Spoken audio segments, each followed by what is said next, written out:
Assalamualaikum warahmatullahi wabarakatuh. Hai anak-anak, bagaimana kabar kalian? Tentu semuanya baik, sehat, dan tetap semangat dalam belajar. Bersama saya, Bu Erlinda, kita akan belajar menemukan informasi, menyimpulkan isi dari teks laporan hasil observasi. Tonton terus videonya ya.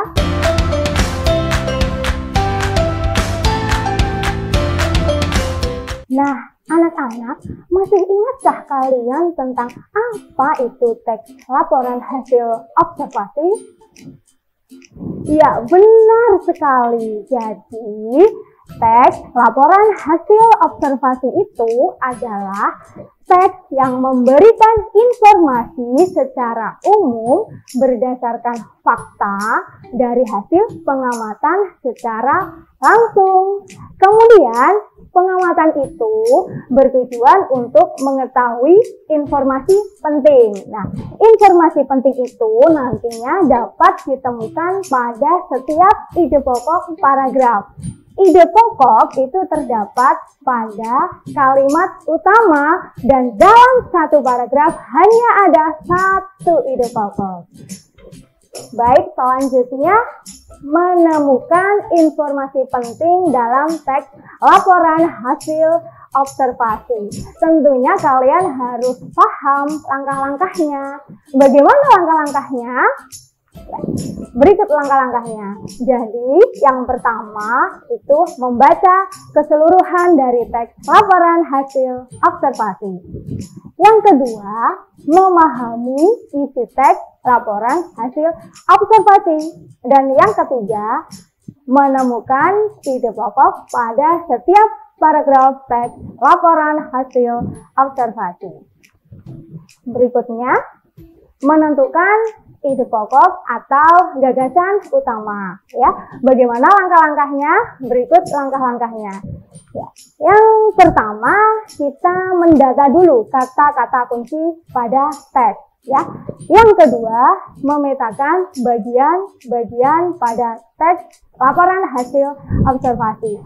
Yang ketiga, memetakan paragraf. Jadi di sini kita memilah kalimat utama dan kalimat penjelas. Yang keempat, menentukan kalimat utama. Nah, kalimat utama itu adalah kalimat yang dijelaskan oleh kalimat lain. Dan yang terakhir, baru merumuskan ide pokoknya. Nah, selanjutnya, bagaimana menyimpulkan teks laporan hasil observasi. Jadi, yang mana sih sebetulnya yang dinamakan simpulan dari teks laporan hasil observasi itu?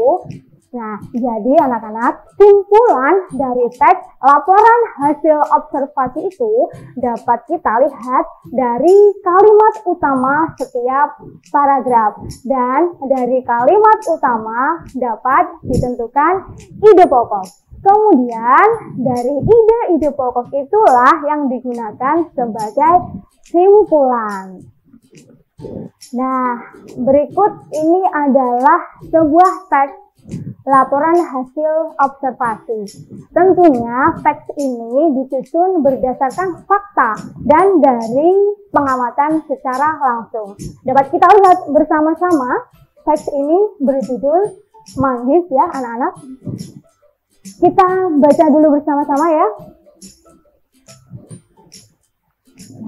Setelah kalian membaca teks yang berjudul Manggis, kemudian jawablah pertanyaan berikut ini. Di situ ada option A, B, C, dan juga D.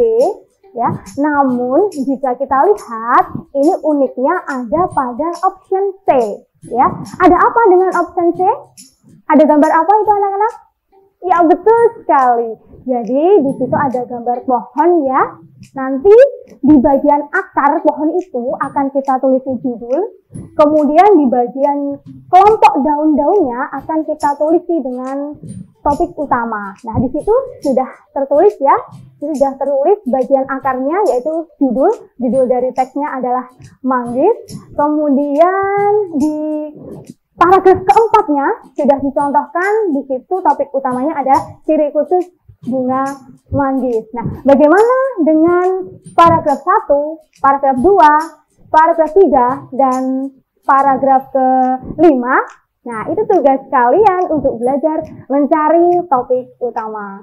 Bagaimana anak-anak? Sudah mengerti? Ya, baik. Sekian dulu materi dari saya. Semoga bermanfaat bagi kita semua. Dan tetap semangat dalam belajar. Saya akhiri. Assalamualaikum warahmatullahi wabarakatuh.